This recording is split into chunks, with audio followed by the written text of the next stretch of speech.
Assalamualaikum warahmatullahi wabarakatuh.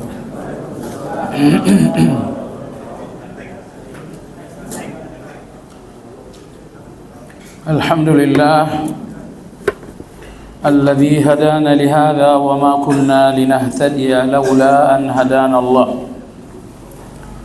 Wa ashhadu an la ilaha illallah wahdahu la syarika lah. Wa ashhadu anna Muhammadan abduhu wa rasuluhu la nabiyya ba'dah. Allahumma salli wa sallim ala Muhammad wa ala alihi wa ashabihi wa man sara ala nahjihi ila yaumiddin. Ya ayyuhalladzina amanu ittaqullaha haqqa tuqatih wa la tamutunna illa wa antum muslimun. Poin yang ke-18 sekarang dalam kajian akidah wasithiyah, Imam Ibn Taimiyah rahimahullahu ta'ala berkata, wa ma wasafa bihi nafsahu fi a'zami ayatin fi kitabillah. Masuk dalam kaedah yang terdahulu adalah semua nama dan sifat Allah yang terkandung di dalam ayat teragung dalam Al-Quran. Mudah-mudahan Anda tidak lupa kaedah yang terdahulu, yaitu wajib mengakui semua nama dan semua sifat Allah dalam Al-Quran dan dalam hadis. Mengakui semua nama dan sifat Allah, tapi disertai dengan nafi, disertai dengan mengingkari kesamaan. Maka Anda mengatakan Allah itu hidup tidak seperti kehidupan manusia. Allah itu maha kuat tidak seperti kekuatan manusia. Jadi kita akui semua nama dan sifat Allah dalam Al-Quran dan hadis. Saat yang sama nama-nama dan sifat itu kita jauhkan dari sama, dari adanya laisa kamitslihi syai'un. Lalu Imam Ibn Taimiyah rahimahullah mengatakan, di antara nama dan sifat Allah yang masuk dalam kaidah tersebut adalah nama dan sifat Allah yang terkandung dalam ayatul kursi. A'zamu ayatin fil Quran, ayat yang paling agung di dalam Al-Quran. Jadi ada surat yang paling agung, yaitu Al-Fatihah. Dan ada ayat yang paling agung, yaitu ayatul kursi. Baik, coba lihat ayatul kursi ayat 255 dalam surat Al-Baqarah. Allah berfirman, Allahu la ilaha illahu. Jadi pertama kali Allah menyebut namanya Allah. Siapa Allah itu? Allah itu adalah la ilaha illahu. Tidak ada yang diibadahi dalam kebenaran kecuali hanya Dia. Allah itu Al-Hayyu, maha hidup. Allah itu Al-Qayyum, maha mengurus segala-galanya.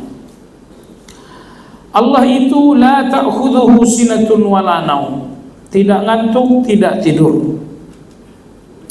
Allah itu lahu ma fis samawati wa ma fil ardh, Dialah pemilik langit dan bumi. Allah itu man dzalladzi yashfa'u 'indahu illa bi'idnih. Tidak ada yang bisa memberi syafaat di hadapannya tanpa izin olehnya. Allah itu ya'lamu ma baina aydihim wa ma khalfahum. Allah mengetahui semua yang ada di hadapan kita dan mengetahui segala yang ada di belakang kita. Di belakang kita sejak kehidupan ada, di depan kita sampai kehidupan tiada. Masa yang berlalu, wa ma khalfahum, semua Allah tahu yang berlalu. Yang akan datang ma baina aydihim, semuanya Allah tahu. Allah itu wala yuhituna bi syai'in min ilmihi illa bima syaa.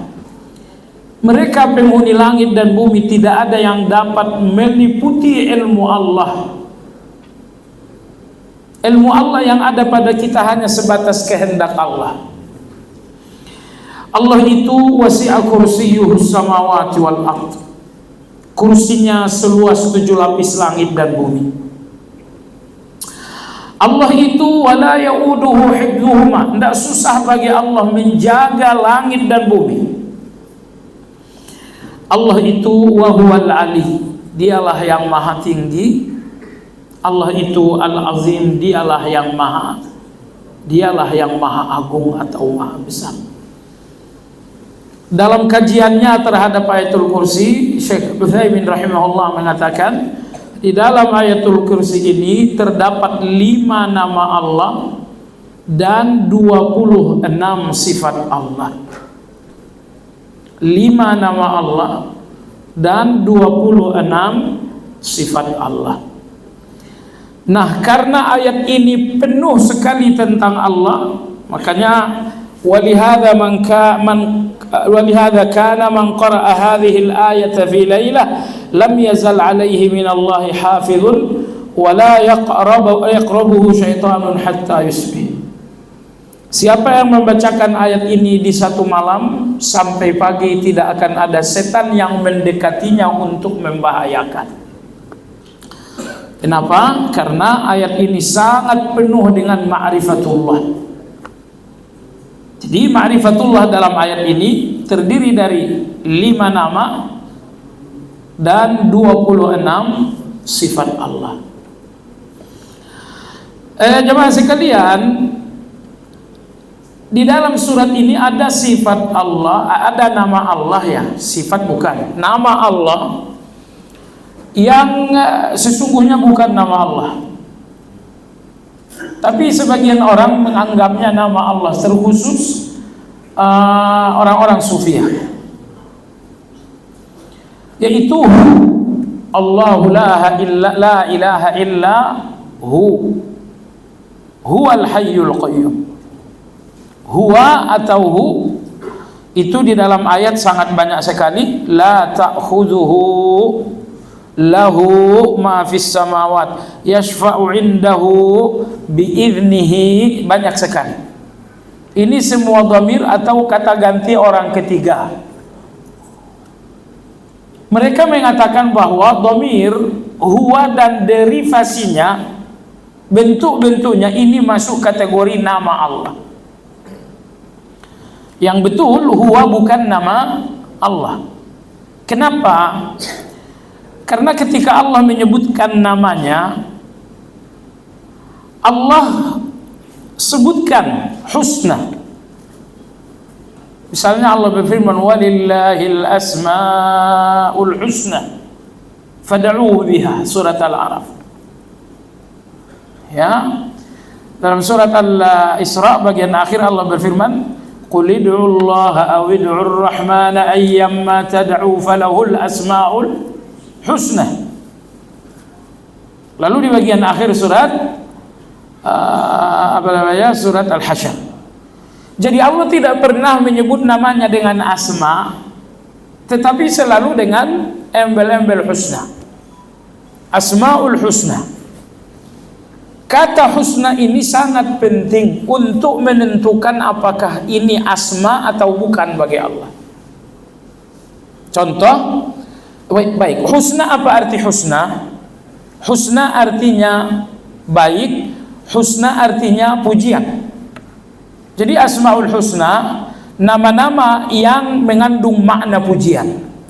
Ar-Rahman, Maha Pengasih, bukankah maknanya pujian? Anda lihat nama-nama Allah semuanya husna alias mengandung pujian. Oke. Sekarang bagaimana dengan huwa? Huwa artinya adalah dia. Apakah kata dia memberikan makna pujian? Apakah dia mengandung makna sanjungan? Tidak. Kata dia tidak mengandung makna sanjungan. Makanya huwa itu bukan asmaul husna. Saya ambil contoh yang kedua. Contoh yang kedua ini ketergelinciran Imam Ibnu Hazm rahimahullah. Beliau mengatakan berikut ini adalah nama Allah padahal bukan nama Allah. Allah berfirman dalam hadis qudsi, yu'zini ibnu Adam. Manusia ini menyakiti aku, kata Allah. Yasubbud dahra wa ana dahr. Karena manusia ini mencela masa, musim, padahal aku yang menciptakan musim itu. Jadi ayat hadis itu berbunyi anad dahru, akulah musim. Anad dahru, akulah musim. Ibnu Hazm rahimahullah mengatakan ini menunjukkan ad-dahru adalah nama Allah. Pertanyaannya adalah ad-dahru alias musim, apakah mengandung makna sanjungan? Kalau tidak ada makna sanjungan berarti bukan husna. Kalau tidak husna berarti bukan asma'nya Allah, berarti bukan namanya Allah. Nah, jadi ini penjelasan apakah huwa atau hu. Huwa kalau dibaca lanjut, kalau berhenti tentunya dibaca dengan mematikan ujung hu. Maka ada sebagian orang yang berdoa hu. Betul, dalam ribuan ayat yang dimaksud dengan hu adalah Allah, tapi dalam ribuan ayat yang dimaksud dengan hu juga bukan bukan Allah. Maka Al-Quran menggunakan hu kadang-kadang untuk Allah, kadang-kadang untuk selain Allah. Nah, kalau ingin menegaskan hu adalah nama Allah, pertanyaannya adalah apakah maknanya husna, sanjungan? Kalau maknanya bukan husna, bukan sanjungan, berarti dia bukan asma. Karena semua nama Allah adalah husna. Baik. Tadi Syekh Utsaimin rahimahullah menyebutkan dalam surat ada ayatul kursi ini ada berapa nama? Ada 5. Kemudian ada berapa sifat? Ada sebanyak 26. Bismillah.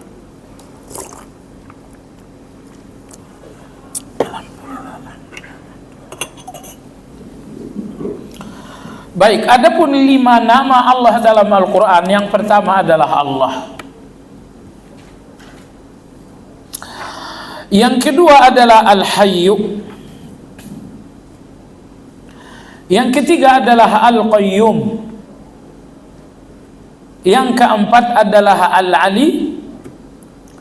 Yang kelima adalah Al-Azim. Jadi inilah 5 nama Allah dalam ayatul kursi. Allah, Al-Hayyu, Al-Qayyum, lalu di ujung ayat Al-Ali, Al-Azim. Ini 5 nama Allah dalam ayatul kursi. Adapun sifat-sifat Allah dalam ayatul kursi, sifat yang pertama tauhid uluhiyah. Di mana tauhid uluhiyah? La ilaha illahu. Tidak ada yang diibadahi kecuali Dia satu-satunya, yaitu Allah. Di sini terdapat tauhid uluhiyah. Sifat Allah yang kedua dalam ayatul kursi, tidak ada ngantuk dan tidur bagi Allah. Itu bukan nama tapi sifat. Allah itu tidak ngantuk, tidak tidur. Ini sifat. La ta'khudhuhu sinatun wala naum. Kenapa Allah tidak ngantuk, tidak tidur? Likamali hayatihi wa qayyumiyatihi. Karena hidupnya Allah itu sangat sempurna, sehingga Allah tidak butuh ngantuk, Allah pun tidak butuh tidur. Yang ngantuk dan yang tidur itu calon-calon mati. Anda calon mati, makanya Anda ngantuk, Anda tidur. Anda jangan salah, dalam perut ibu Anda sudah divonis mati oleh Allah. Ini semua udah vonis mati semua. Di surga tidak ada orang yang mati, makanya nggak ada orang yang tidur ataupun ngantuk di dalam surga. Nabi kita ditanyakannya, Rasulullah, ahlul jannati ayanamuhum, penghuni surga ada yang tidur? Kata Nabi, tidak. An-naumu akhul maut. Tidur itu saudaranya mati. Di dunia ada mati, berarti ada saudaranya, yaitu tidur. Di surga tidak ada mati, berarti tidak ada saudaranya. Tidak ada orang tidur di surga. Baik. Sifat Allah yang kedua, tidak ngantuk, tidak tidur. Jamaah sekalian yang saya hormati, ya.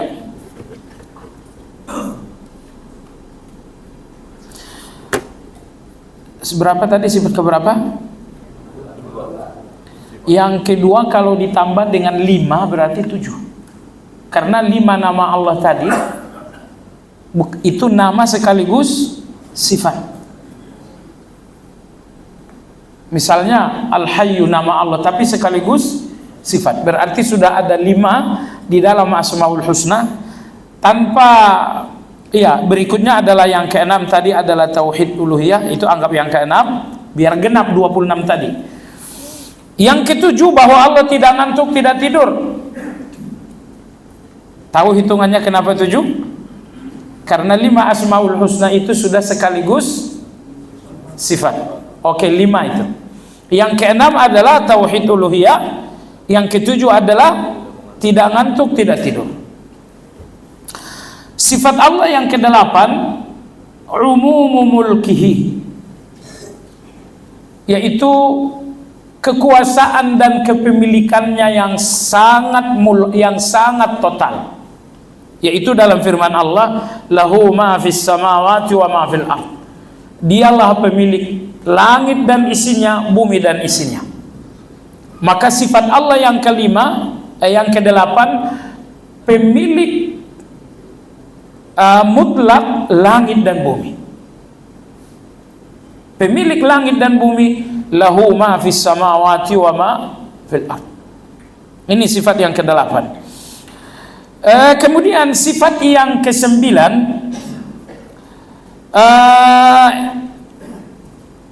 infiraduhu bil mulk, yaitu kekuasaan. Kalau yang ke-8 tadi kepemilikan mutlak, lahu ma fis samawati wal ardh. Yang ke-9 adalah kekuasaan yang mutlak.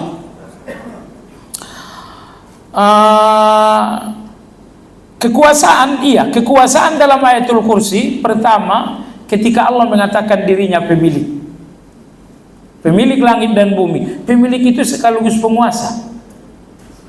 Nomor 2, man dzalladzi yashfa'u indahu illa biizni.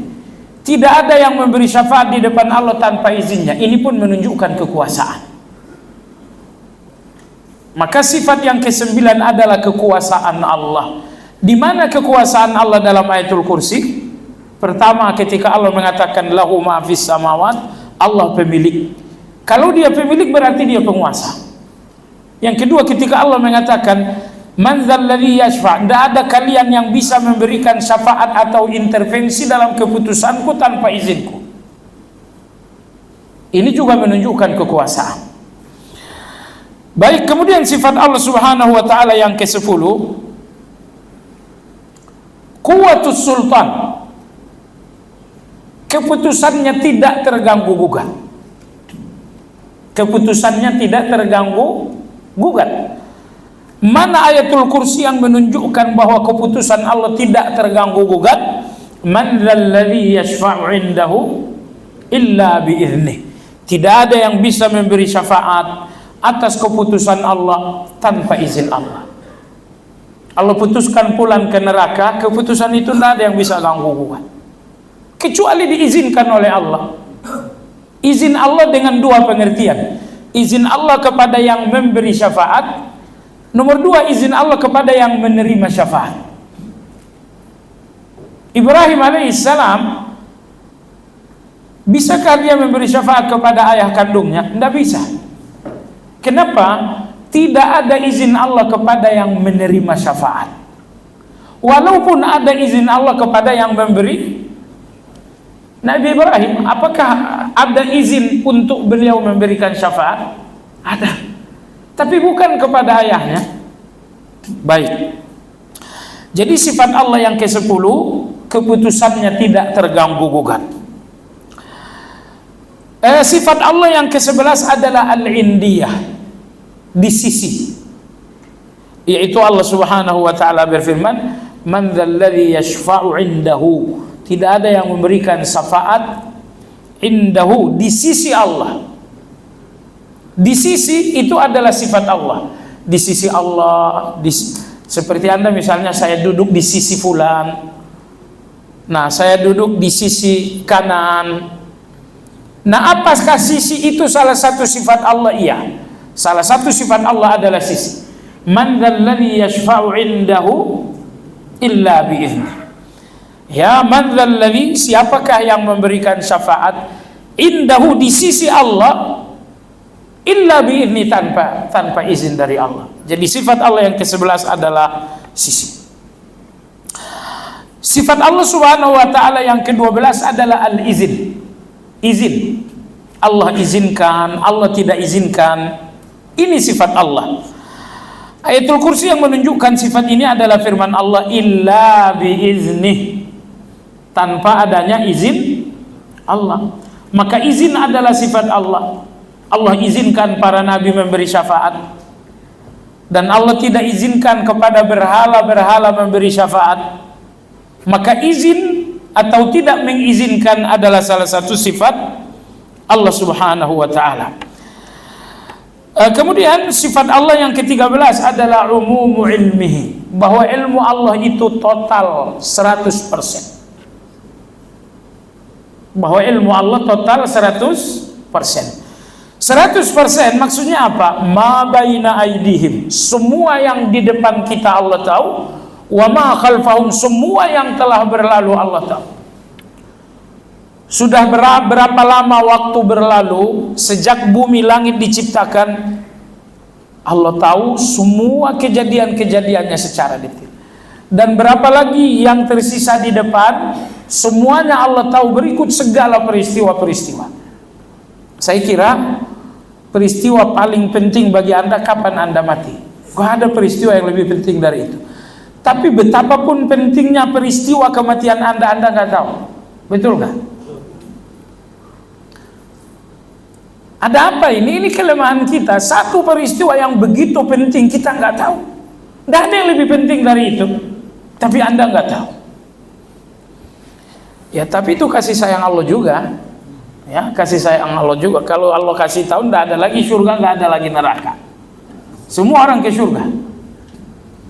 Preman dulu deh 5 tahun lagi taubat gitu. Baik jemaah sekalian yang saya hormati, sifat Allah yang yang ke-14 juga yang ke-15. 14-15. Apa itu? Bahwa Allah tidak lupa dengan yang berlalu. Allah pun pasti tahu dengan yang akan datang. Allah mengetahui yang berlalu, Allah mengetahui akan datang. Oke, itu yang ke-13.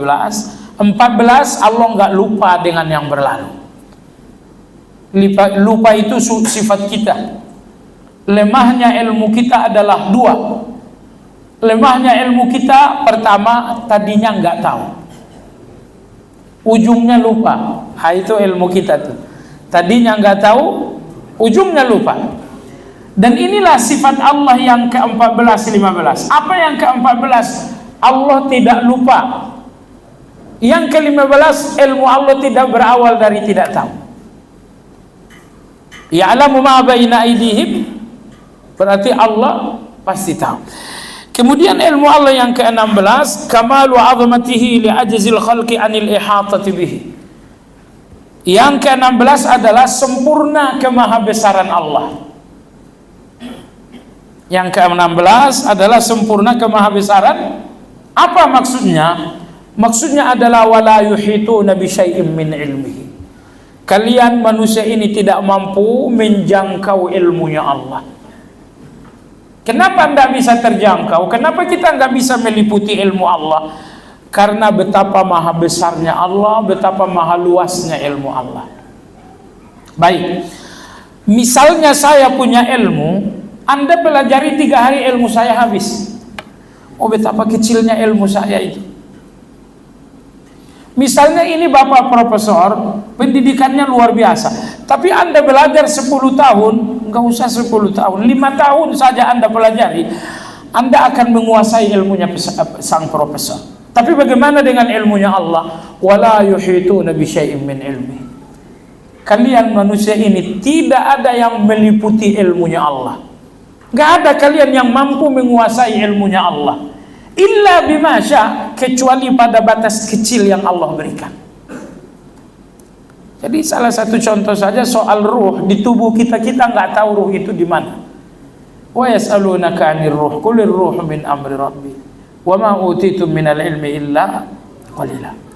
Baik, jadi sifat Allah yang ke-16, sempurna kemahabesaran Allah.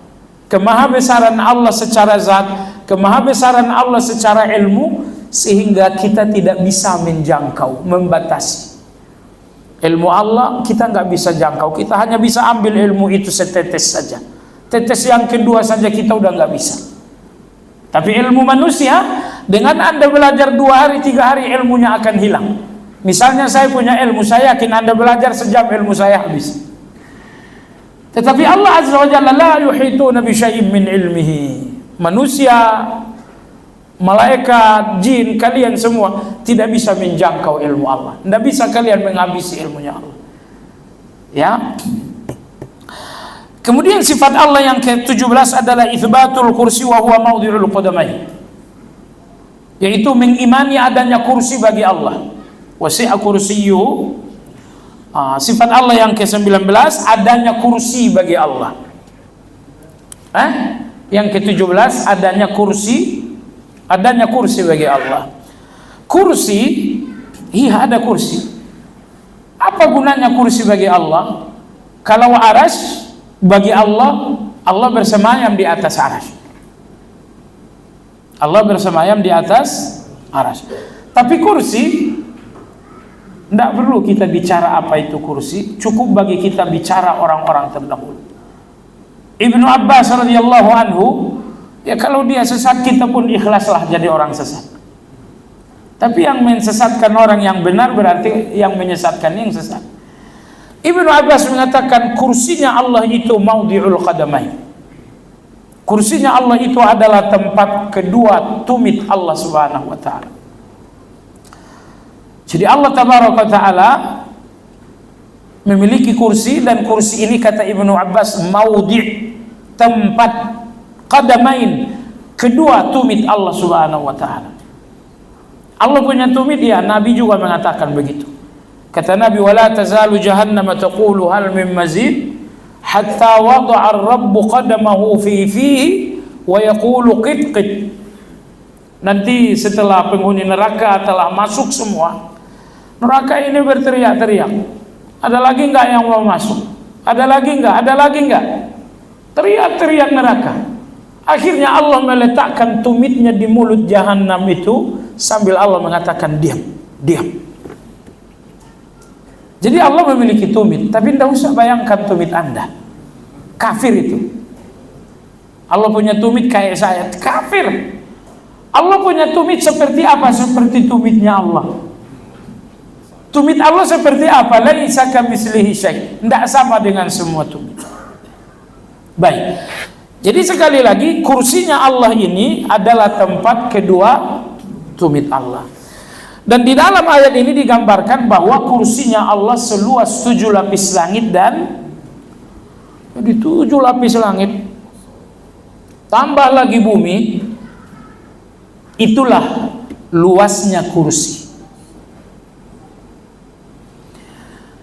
Lalu kemudian yang lebih luas dari kursi adalah arash. Lebih luas dari kursi adalah arash. Kata Nabi Sallallahu Alaihi Wasallam bahwa kursinya Allah di atas arasnya Allah seperti gelang di tanah lapang. Wa mal kursiyyu fi arsyihi illa ka halqatin mulqatin fi ardin falat. Jadi ada tanah lapang, lapangan bola lah anggap seperti itu. Tapi lapangan bola sih masih sempit. Di tengah lapangan bola ada gelang manusia, Anda lemparkan ke tengah lapangan bola. Gimana tuh? Kata Nabi Sallallahu Alaihi Wasallam, kursinya Allah dibandingkan arasnya Allah, kursi itu seperti gelang yang diletakkan di tengah lapangan. Itulah kursi. Kalau kursi itu saja luasnya seluas langit dan bumi, sementara kursi itu di atas aras hanya seperti gelang di tengah lapang, Anda bisa bayangkan yang bersemayam di aras itu maha besarnya seperti apa? Seperti apa maha besar? Jadi wajar ilmu kita tidak dapat menjangkau Allah. Jangankan menjangkau Allah, ilmu Anda menjangkau mata Anda saja Anda nggak tahu. Mata Anda berapa sel di dalam Anda nggak tahu. Lapisan korneanya berapa macam Anda nggak tahu. Itu bola yang sangat kecil namanya bola mata saja ilmu Anda nggak bisa jangkau. Apalagi Allah yang maha besar. Baik. Jadi sifat Allah yang ke-17 tadi apa itu? Adanya kursi bagi Allah Subhanahu wa taala. Ada satu riwayat yang mengatakan kursinya Allah itu adalah ilmunya Allah. Konon ini disebutkan ucapan Ibnu Abbas. Jawabannya itu tidak betul. Riwayat bahwa Ibnu Abbas mengatakan kursinya Allah adalah ilmunya Allah. Sehingga kursi Allah seluas langit dan bumi, maksudnya ilmu Allah menjangkau langit dan bumi. Riwayat ini enggak benar. Tidak benar dari segi riwayat, tidak benar pula dari segi dirayah. Dari segi riwayat tidak benar, dari segi makna juga tidak benar. Oke. Di mana tidak benarnya? Tidak benarnya ada 3. Pertama, dari segi riwayat, Ibnu Abbas menafsirkan kursinya Allah adalah ilmu. Ini riwayat Ja'far Ibnu Abil Mughirah. Riwayat Ja'far Ibnu Abil Mughirah dari Ibnu Abbas bahwa kursinya Allah adalah ilmunya Allah. Ini riwayat tidak sahih. Ini riwayat dhaif. Apakah yang mendhaifkannya Wahabi? Bukan. Yang mendhaifkannya pertama adalah Imam Ibnu Mandah. Yang mendhaifkannya kedua adalah Imam Az-Zahabi. Jadi Anda nggak usah ambil-ambil juga kata-kata Wahabi dalam hal ini. Tapi jangan pula Imam Zahabi Anda wahabikan juga. Kadang-kadang kebenaran ini datang dari imam, tapi supaya dijauhi orang diwahabikan. Oh ini kejinya ini, keji sekali. Kursinya Allah aslinya adalah ilmu Allah. Riwayatnya dhaif karena riwayat Ja'far Ibnu Abil Mughirah dari Ibnu Abbas ini adalah lemah. Kalian Wahabi mendoif-doifkan saja. Bukan, kalau Wahabi yang mendoifkan tidak usah terima. Yang mendoifkannya banyak. Salah satunya Imam Ibnu Manda, satunya lagi Imam Az-Zahabi. 2 orang ini bukan Wahabi. Nah, cuman yang bukan Wahabi Anda wahabikan itu hawa nafsu betul. Jamaah sekalian, saya kira di depan Allah dosa terbanyak hampir semua manusia adalah menggelar-gelari. Menggelar-gelari. Yang ngaji atau yang belum ngaji, dosa terbesar Anda adalah menggelar-gelari. Ini siapa ini? Oh ini Wahabi. Ini siapa ini? Oh ini Sururi. Ini siapa ini? Oh ini Hizbi. Kenapa Anda nggak diam saja? Katakan saya ini siapa ini? Ini Muhammad. Ini siapa ini? Ali. Pemikirannya begini-begini. Tidak usah menggelar-gelari. Allah berfirman, wala tanabazu bil alqab. Tidak usah menggelar-gelari orang lain. Nah, menggelari orang lain hanya boleh dalam satu masalah. Gelari orang lain secara syar'i. Ini muslim, ini mukmin, ini munafik, ini kafir. Menggelari orang secara syar'i itu memang keimanan Anda. Tapi menggelari orang secara ilmi, ini Sururi, ini Hizbi, ini Ikhwani, ini Sufi, menggelari orang secara ilmi ini tugas ulama. Bukan tugas Anda, bukan tugas saya. Oh si fulan ini Sufi. Siapa yang ngomong? Yang ngomong adalah Imam Az-Zahabi. Oh boleh.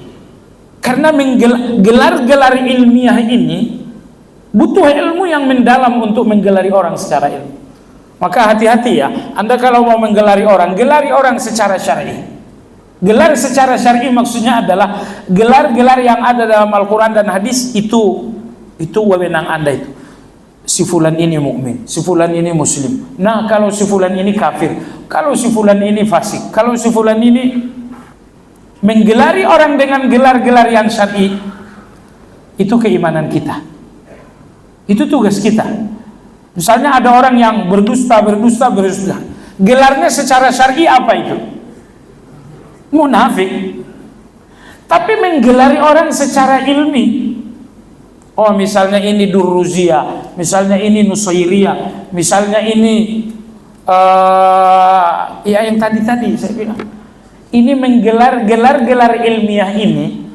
Anda tahu nggak maksud gelar syar'i dan ini? Gelar syar'i, gelar yang ditetapkan syariat. Tapi kalau gelar ilmi adalah gelar yang membutuhkan definisi ilmiah. Misalnya saya menggelari, oh ini aliran Nusairiyah. Apa aliran Nusairiyah? Anda tidak tahu definisinya, tahu-tahu menggelari. Nah, di situ Anda akan berdosa. Nah, atau misalnya hizbi. Oh, fulan ini hizbi, oke. Apa definisi hizbi? Anda nggak tahu definisinya? Kalau nggak tahu definisinya, kok Anda bisa ikut menggelari? Jangankan kita orang awam, guru-guru kita aja banyak yang keliru mendefinisikan hizbi. Ya, makanya keselamatan antum dan saya soal menggelar-gelari ini kan ini urusan orang lain, urusan diri sendiri aja berat. Orang lain tidak usah digelar-gelari lah, gelar-gelari diri kita aja. Ntar malam mau tidur ternyata saya munafik, ya masih banyak dosa. Oh ternyata saya ini fasik, ya gibah saya kemana-mana. Bagus Anda menggelar-gelari diri Anda sendiri. Karena persoalan Anda dengan Anda belum selesai, kenapa cari persoalan dengan orang lain? Baiklah, ini kelemahan pertama. Menafsirkan kursi dengan ilmu lemah dari segi riwayat, karena diriwayatkan Ja'far ibnu Abil Mughirah dari Ibnu Abbas, dan riwayat tersebut didhaifkan Imam Ibnu Manda, didhaifkan juga oleh Imam Az-Zahabi. Ya, kita azan sebentar. Ya, yang keberapa sekarang? Oke. 18, 19, 20. 3. Apa itu? Isbatul azamati wal quwwati wal qudrah. Kemahabesaran Allah, kekuatan Allah, al-qudrah dan kemampuan Allah. Kebesaran Allah, sebab kalau kursi itu saja sebesar langit dan bumi, Anda bisa bayangkan betapa besarnya Allah secara zat. Kita Ahlus Sunnah wal Jamaah mengakui Allah Maha Besar. Maha besar zatnya, maha besar pula kekuatannya, maha besar Allah dalam segala-galanya, termasuk kemahabesaran zat. Maka yang ke-8 berapa tadi? 18 iya, saya nggak ngitung lagi. Kemahabesaran Allah secara zat. Yang kedua adalah maha kuat. Berikutnya adalah kemahamampuan. Ini 3. Maha besar zat Allah, maha kuat Allah, dan maha mampu. Maha mampu segala-galanya. Dari mana kita ambil? Dari ayat yang berbunyi wasi'a kursiyyuhus samawati wal ardh.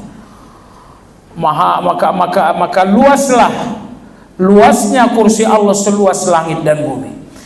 Kalau kursi Allah seluas itu berarti betapa maha besarnya zat Allah.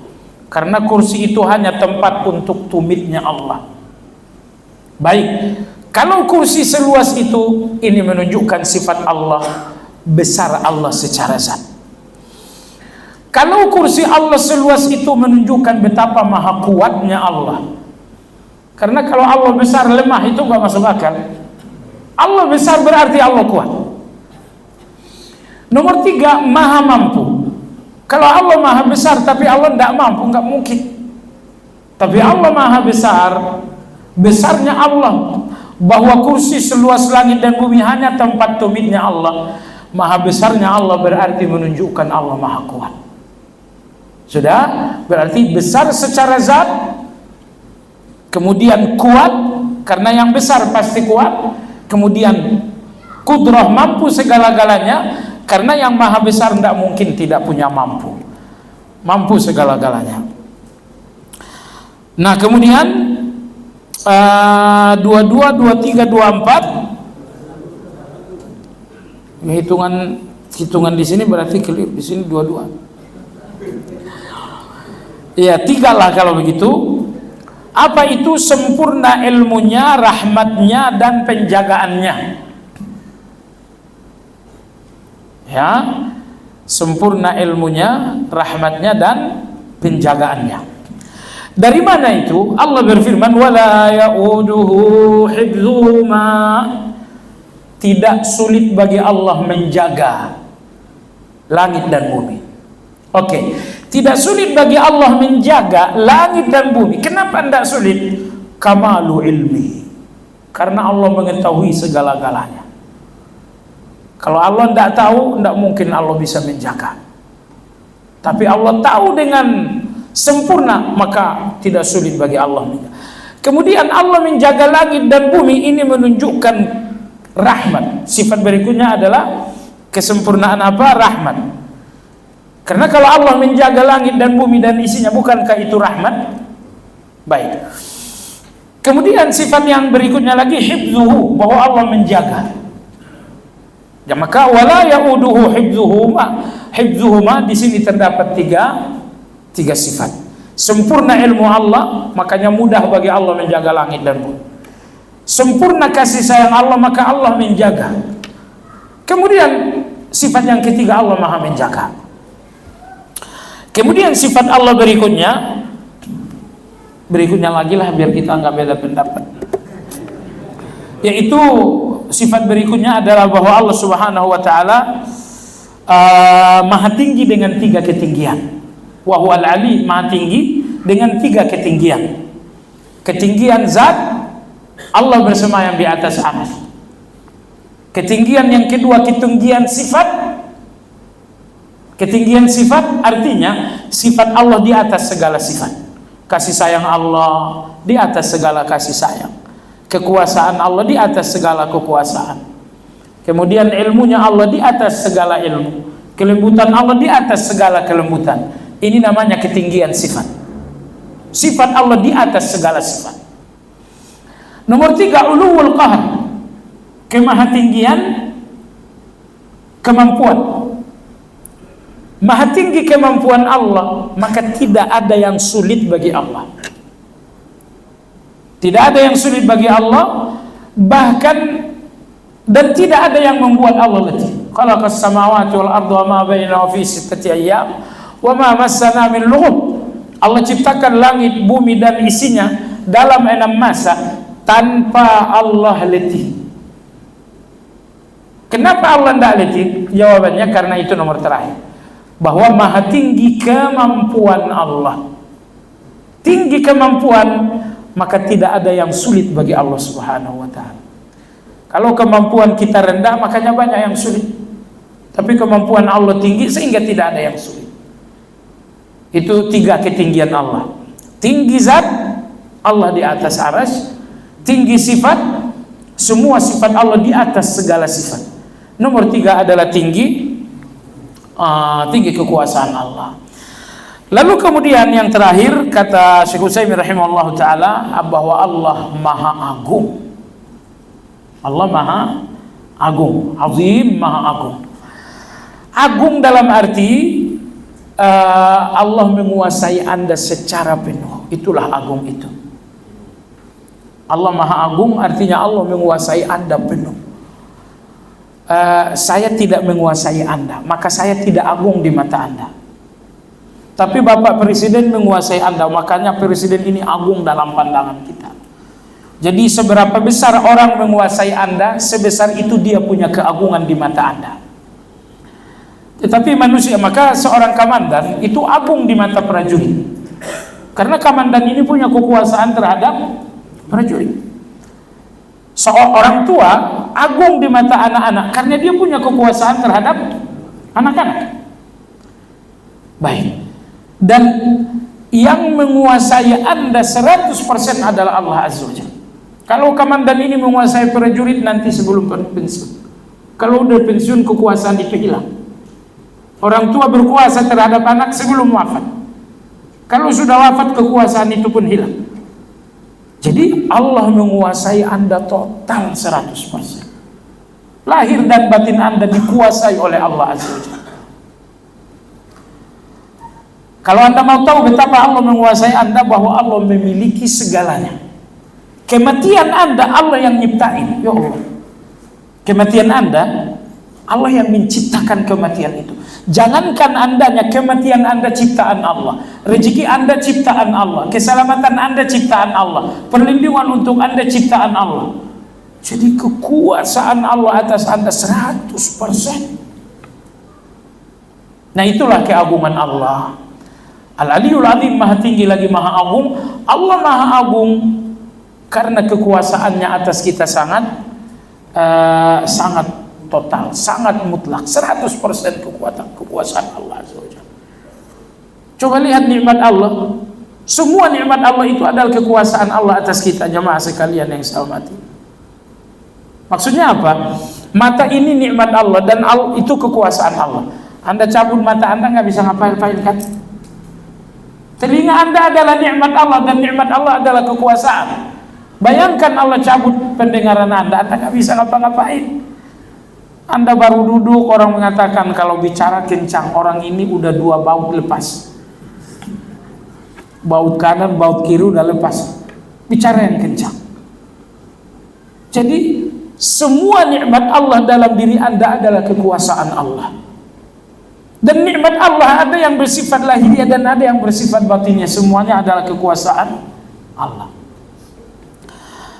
Coba lihat deh, orang yang dikuasai. Orang yang dikuasai itu, jamaah sekalian, hilang kekuatan 100%. Nggak berani macam-macam orang yang telah dikuasai itu. Nah, tetapi kita ini dikuasai oleh Allah, tapi kita tidak tunduk kepada Allah 100%. Jadi kalau nama kita adalah abdun, hamba, tugas hamba ini adalah tunduk. Anda tahu kenapa Anda harus tunduk? Karena Anda dikuasai oleh Allah, makanya tunduk. Allah menguasai kita dengan setiap takdirnya. Allah menguasai kita dengan setiap nikmatnya. Allah menguasai kita dengan setiap perintah dan larangannya. Nah, yang dikuasai seharusnya tunduk. Nah, kalau ada orang yang dikuasai dan tidak tunduk, ini orang yang nggak mengenal diri ataupun nggak mengenal yang berkuasa. Waliyadzubillah. Jadi jamaah sekalian, itulah tadi hitungan nama-nama dan sifat-sifat Allah dalam surat Al-Baqarah. Hitungan Syekh Utsaimin 5 nama 26 sifat. Saya nggak tahu tadi hasilnya berapa. 25. Oh, sudah 25 saja. 25 saja. Jadi wajar jamaah sekalian, itu coba Anda dalami satu persatu. Nama Allah yang jumlahnya 25 tadi Anda dalami semuanya. Makanya wajar kalau orang membacakan ayatul kursi ini sampai pagi dia tidak tersentuh oleh setan. Nabi kita bersabda, apabila seorang selesai salat wajib lalu ia membaca ayatul kursi, lam yamna'hu min dukhulil jannati illa al-maut. Tidak ada yang menghalanginya memasuki surga kecuali kematian. Baik. Bagian akhir dalam pembahasan kita tentang ayatul kursi, kita kembali kepada kaidah semula. Dalam asma wa sifat, kita wajib memahami menggunakan an-nafi wal itsbat. Kita mengakui tapi kita mengingkari. Mengakui dan mengingkari. Akui Allah Maha hidup dan ingkari Allah Subhanahu wa taala mati. Kalau Anda mengatakan Allah hidup nanti mati, Anda mengakui tapi tidak mengingkari. Pemahaman Anda sesat.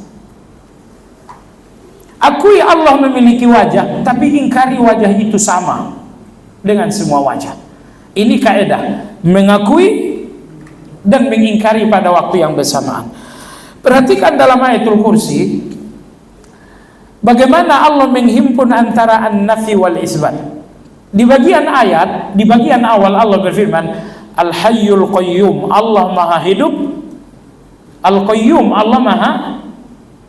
Al-Qayyum itu artinya 2. Arti yang pertama adalah Maha berdiri sendiri. Kalau Anda dulu pernah hafal sifat 20, qiyamuhu binafsihi. Qiyamuhu binafsihi, asmaul husnanya adalah qayyum. Qayyum, qiyamuhu binafsihi. Apa arti qayyum? Maha berdiri sendiri. Kenapa Allah berdiri sendiri? Karena Allah sudah sempurna. Gak ada kekurangan pada Allah. Saya butuh orang lain karena saya masih banyak kekurangan. Saya butuh orang lain karena saya banyak keterbatasan. Ketika Allah itu telah sempurna, tidak ada keterbatasan, tidak ada kekurangan bagi Allah. Makanya Allah Qayyum, berdiri sendiri. Berdiri sendiri, Allah nggak butuh siapa-siapa. Ini arti Al-Qayyum yang pertama. Allah berdiri sendiri karena Allah telah sempurna. Kekayaannya sempurna, kekuatannya sempurna, ilmunya sempurna. Wajar Allah tidak butuh siapa-siapa. Makanya Allah berdiri sendiri. Tafsir Al-Qayyum yang kedua adalah Maha mengurus. Maha mengurus. Yang mengurus di langit, di bumi adalah mengurus, artinya mengatur. Ingat, yang mengatur Anda harus yang bisa mandiri. Anak kecil itu nggak bisa mengatur yang lain karena dia sendiri tidak mandiri. Tetapi Allah Azza wa Jalla Qayyum, berdiri sendiri. Dengan kemandirian Allah itulah Allah mengatur segala-galanya. Di langit, di bumi, semua diatur oleh Allah. Dan coba lihat jemaah sekalian, kita ini sering gelisah itu ya. Gelisah dengan A, gelisah dengan B. Anda tahu kenapa Anda gelisah? Karena Anda lupa bahwa Allah udah ngatur. Kalau Anda sadar bahwa Allah udah ngatur segala-galanya, Anda tentunya nggak perlu gelisah. Gimana besok kalau saya pensiun? Gimana besok kalau bisnis ini selesai? Gimana besok kalau saya wafat, anak-anak sedang sekolah? Semua pertanyaan-pertanyaan yang membuat Anda gelisah karena Anda tidak sadar bahwa Allah udah ngatur semuanya. Gimana besok kalau saya pensiun? Itu sudah diatur oleh Allah. Gimana besok kalau tiba-tiba saya begini-begini? Itu sudah diatur oleh Allah. Kalau Anda tahu Allah sudah mengatur karena Dia Qayyum, berarti tidak ada tempat lagi untuk kekhawatiran. Di mana Anda akan menempatkan kekhawatiran padahal Allah udah ngatur? Lihat ke belakang. Perjalanan hidup Anda 40 tahun itu semuanya Allah yang ngatur. Indah sekali bukan? Perjalanan ke depan Dia juga yang ngatur. Jadi kalau perjalanan masa lalu ini indah sekali karena Allah mengatur, perjalanan Anda ke depan yang mengatur Allah juga. Betul Anda tidak tahu, tapi jangan Anda bergelisah. Anda jangan, tugas Anda hanya berjalan saja. Semuanya sudah diatur oleh Allah. Baik, ketika Allah mengakui, menetapkan Hayyun Qayyum, kemudian Allah mengingkari. La ta'khudhuhu sinatun wala naum. Allah hidup, iya. Seperti apa hidupnya Allah itu? Tidak ngantuk, tidak tidur. Qayyum, Allah mengurus, iya. Seperti apa Allah mengurus? La ta'khudhuhu sinatun wala naum. Allah mengurus tanpa ngantuk, Allah mengurus tanpa tidur. Bapak Presiden ngurusin Anda, dia masih tidur. Orang tua ngurusin kita, dia masih tidur. Yang ngurusin Anda tanpa ngantuk, tanpa tidur adalah Allah. Makanya la ta'khudhuhu sinatun wala naum. Ini kembali kepada dua nama sebelumnya, Hayyun dan Qayyum. Al-Hayyu Maha hidup. Seperti apa hidupnya Allah itu? La ta'khudhuhu sinatun wala naum. Al-Qayyum, Allah Maha mengurus, Maha mengatur. Seperti apa Allah mengurus dan mengatur? La ta'khudhuhu sinatun wala naum. Baik.